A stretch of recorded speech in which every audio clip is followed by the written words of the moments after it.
अब्दुल कलाम आजाद साहब मुसलमानों के लीडर थे, उसके बाद कौन था? अब्दुल कलाम आजाद साहब ने ये जिम्मेदारी जनाब अब्दुल वाहिद ओवैसी साहब के कंधों पर डालकर गए 1958 के अंदर, और ये कहा मैं जा रहा हूँ, मेरे जाने के बाद कोई क़ियादत करने वाला नहीं मिलेगा, अब ये क़ियादत तुम्हारे कंधों पर मैं डाल के जा रहा हूँ। अब्दुल वाहिद साहब ने इस क़ियादत को उठाया और उनके बाद सलाहुद्दीन ओवैसी साहब ने उठाया। फिर 1969 13 मई बरोज मंगल के दिन एक नूर का ज़हूर हुआ इस जमीन के ऊपर, जिसका नाम बैरिस्टर असदुद्दीन ओवैसी है। अल्लाह पाक ने यह कहा कि इस आदमी से हमें काम लेना है इस जमीन के ऊपर, तो ये अकेला नहीं चलेगा। मूसा अकेले आए थे, लेकिन अल्लाह पाक से कहा अल्लाह पाक मुझे एक भाई चाहिए, उसका नाम हारून था। अल्लाह पाक ने 1970 के अंदर एक साल के बाद दूसरा भाई अकबर पैदा करा। कौन कहता है कि ये AIMIM सिर्फ मुसलमानों की पार्टी है? मैं उन लोगों से ये उस आरोप का मैं आपको जवाब दे रहा हूँ। आप ये बताइए, गोधरा के अंदर मेयर कौन है AIMIM का? मुसलमान है या गैर मुस्लिम है? मेयर गैर मुस्लिम है AIMIM का। आजम खां साहब पूरी जिंदगी समाजवादी पार्टी का झंडा उठाकर अपने कंधों पर लेकर चलते रहे। उस मरी हुई समाजवादी पार्टी को, जिसको कोई मट्टी भी देना नहीं चाहता था, उसके जनाजे को अपने कंधे पर लेकर चले और उसको खड़ा कर दिया। आज आजम खां साहब कहाँ पर हैं साहब, मैं पूछना चाहता हूँ। जो लोग 15 सालों से यहाँ की कुर्सी पर बैठे हुए हैं, ओखला को ऐसा बना दिया है आज के वक्त में कि आप घर से निकलिए, 1 घंटे के बाद जब घर में घुसेंगे तो कई दफ़ा तो ऐसा हो गया कि बीवियाँ भी नहीं पहचान सकती जब तक मुंह ना धुला जाए। AIMIM के अंदर चाहे वो दलित लीडर हो, चाहे मुसलमान लीडर हो, और यहाँ पर जो भी आता है उसको पार्टी अपने सर के ऊपर बैठाती है, क्योंकि AIMIM ने का जो काम है हैदराबाद के अंदर, आप हैदराबाद के अंदर जब जाएंगे, हिंदुस्तान के सबसे साफ़ सुथरे शहरों में अगर नाम आता है वो हैदराबाद का आता है। आप वाइट कपड़े पहन कर निकलिए, शाम तक आपके कपड़े वाइट रहेंगे। और हमारा ओखला ऐसा है, जो लोग 15 सालों से यहाँ की कुर्सी पर बैठे हुए हैं, ओखला को ऐसा बना दिया है आज के वक्त में कि आप घर से निकलिए, 1 घंटे के बाद जब घर में घुसेंगे तो कई दफ़ा तो ऐसा हो गया कि बीवियाँ भी नहीं पहचान सकती जब तक मुंह ना धुला जाए। अच्छा। इतनी धूल है ओखला के अंदर। अच्छा। तो इसलिए ज़रूरत है और वक्त है अपनी आवाज़, अपनी क़ियादत, ये अब वक्त की ज़रूरत है। हमारी पार्टी ये कहती है कि हम दलितों के साथ खड़े हैं, मुसलमानों के साथ खड़े हैं। कौन कहता है कि ये AIMIM सिर्फ मुसलमानों की पार्टी है? मैं उन लोगों से ये उस आरोप का मैं आपको जवाब दे रहा हूँ। आप ये बताइए, गोधरा के अंदर मेयर कौन है AIMIM का? मुसलमान है या गैर मुस्लिम है? मेयर गैर मुस्लिम है AIMIM का।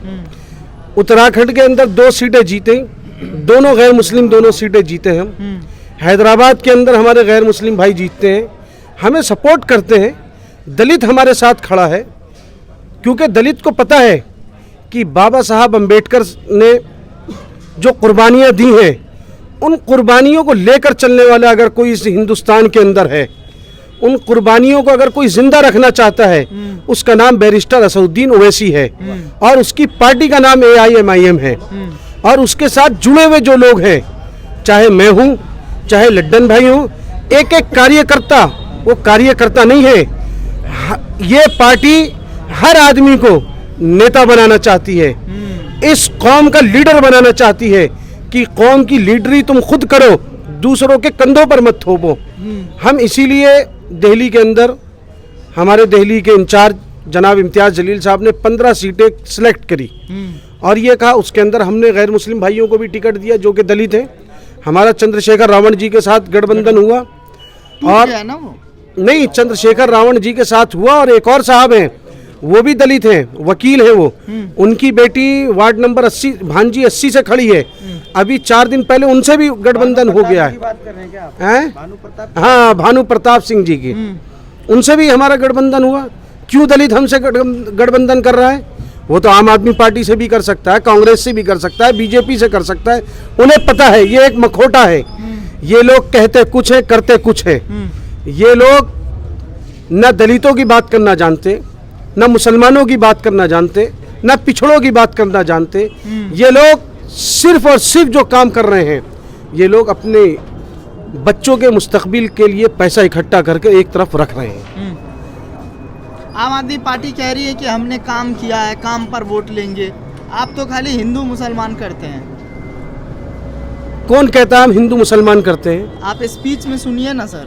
अच्छा, ओवैसी साहब यही बोलते हुए नजर आते हैं हर मंच से, मुसलमानों को डराते हैं वो। मैं ये कहता हूँ मुसलमान क्यों अपना लीडर न चुने। आजम खां साहब पूरी जिंदगी समाजवादी पार्टी का झंडा उठाकर अपने कंधों पर लेकर चलते रहे। उस मरी हुई समाजवादी पार्टी को, जिसको कोई मट्टी भी देना नहीं चाहता था, उसके जनाजे को अपने कंधे पर लेकर चले और उसको खड़ा कर दिया। आज आजम खां साहब कहाँ पर है साहब, मैं पूछना चाहता हूँ। मुसलमानों के लिए मैं उन लोगों से नहीं थे क्या सर? बताइए कौन था? अब्दुल कलाम आजाद मुसलमान। अब्दुल कलाम आजाद साहब मुसलमानों के लीडर थे। उसके बाद कौन था? अब्दुल कलाम आजाद साहब ने ये जिम्मेदारी जनाब अब्दुल वाहिद ओवैसी साहब के कंधों पर डालकर गए 1958 के अंदर, और ये कहा मैं जा रहा हूँ, मेरे जाने के बाद कोई क़ियादत करने वाला नहीं मिलेगा, अब ये क़ियादत तुम्हारे कंधों पर मैं डाल के जा रहा हूँ। अब्दुल वाहिद साहब ने इस क़ियादत को उठाया और उनके बाद सलाहुद्दीन ओवैसी साहब ने उठाया। फिर 1969 13 मई बरोज मंगल के दिन एक नूर का ज़हूर हुआ इस जमीन के ऊपर, जिसका नाम बैरिस्टर असदुद्दीन ओवैसी है। अल्लाह पाक ने यह कहा कि इस आदमी से हमें काम लेना है इस जमीन के ऊपर, तो ये अकेला नहीं चलेगा। मूसा अकेले आए थे, लेकिन अल्लाह पाक से कहा अल्लाह पाक मुझे एक भाई चाहिए, उसका नाम हारून था। अल्लाह पाक ने 1970 के अंदर 1 साल के बाद दूसरा भाई अकबर पैदा करा, और वो इस वजह से पैदा करा कि ये दोनों भाई जमीन पर उतरकर इस हिंदुस्तान का जो बाबा साहब अम्बेडकर कानून बनाकर गए, जो बाबा साहब अम्बेडकर दलित और मुसलमानों को मिलाकर गए, उस हिंदू मुस्लिम इत्तिहाद को ये दोनों भाई जिंदा करेंगे। और उस बात को आप पार्लियामेंट के अंदर देखिए, क्या वो दलितों की बात नहीं उठाते? क्या मुसलमानों की बात नहीं उठाते? क्या पिछड़ों की बात नहीं उठाते? हाँ, उन लोगों के पेटों में तकलीफ है कि ये दलितों की बात क्यों उठाता है, मुसलमानों की बात क्यों उठाता है। वो लोग ये चाहते हैं कि जिस तरह पहले हम लोग थे, जिस तरह हम लोगों ने इन पिछड़ी जातियों के ऊपर राज करा, इसी तरह करते रहे। ये अब नहीं चलेगा। अब AIMIM मैदान में उतर गई है दिल्ली के अंदर, और हर जात के लोगों को इंसाफ मिलेगा, चाहे उसमें हिंदू हो, मुसलमान हो, सिख हो, ईसाई हो, और चाहे कितना ही मजलूम आदमी हो, उसके साथ बैरिस्टर असदुद्दीन ओवैसी साहब खड़े हुए हैं। और जब तक बैरिस्टर साहब इस काम को करते रहेंगे, हम उनके साथ खड़े रहेंगे, और ये जिम्मेदारी हम अपने कंधे पर लेते हैं, और एक एक कार्यकर्ता इस पार्टी का अपने कंधों पर जिम्मेदारी लेता है, और अपने कंधों पर इस जिम्मेदारी को लेकर इस काम को करेगा, और हिंदुस्तान के अंदर हिंदू मुस्लिम इत्तिहाद को जिंदा रखेगा। यहाँ के मुस्लिमों से क्या अपील करेंगे? देखिए, मेरी यहाँ के मुसलमानों से दरख्वास्त है, बल्कि मुसलमानों से नहीं, हिंदू मुस्लिम दलित, और मेरी खास तौर से आदिवासी को छोड़ रहे हैं। ओवैसी साहब मन से आदिवासी को भी साथ हाँ, चलते हैं। मैं भूल गया था इसकी, मैं माफी। आदिवासी जो भी पिछड़ा तबका है हमारा, क्योंकि मेरी सबसे दरख्वास्त है कि जहां हमारा गठबंधन हुआ है उसको वोट दें। 234 एक तरफ बैठे होंगे और 16 कैंडिडेट एक तरफ बैठे होंगे। वो 16 कैंडिडेट का आप काम देखिएगा और उन 234 का काम देखिएगा। वो 234 जो है अगली बार 0 नील बटा नील हो जाएंगे। मतलब सिर्फ 16 सीटों पर ही जो मुसलमानों के दर्द हैं वो आपके दिल में है, बाकी सब जाने दीजिए, हैं? नहीं, ये आप दूसरी तरफ लेकर जा रहे हैं। मैं ये कहना चाहता हूँ, तो लड़िए ना सर सब सीट। हाँ, लड़ना क्या दिक्कत है? हाँ, हम लड़ेंगे सारी सीटों पर। हाँ। हैदराबाद के अंदर हमसे लोग कहते हैं कि आप सारी सीटों पर चुनाव लड़िए। हम ये कहते हैं कि हम 8 सीटों पर चुनाव लड़ते हैं, लेकिन पूरे हैदराबाद के अंदर अपनी मन मर्जी मुताबिक काम करवाते हैं।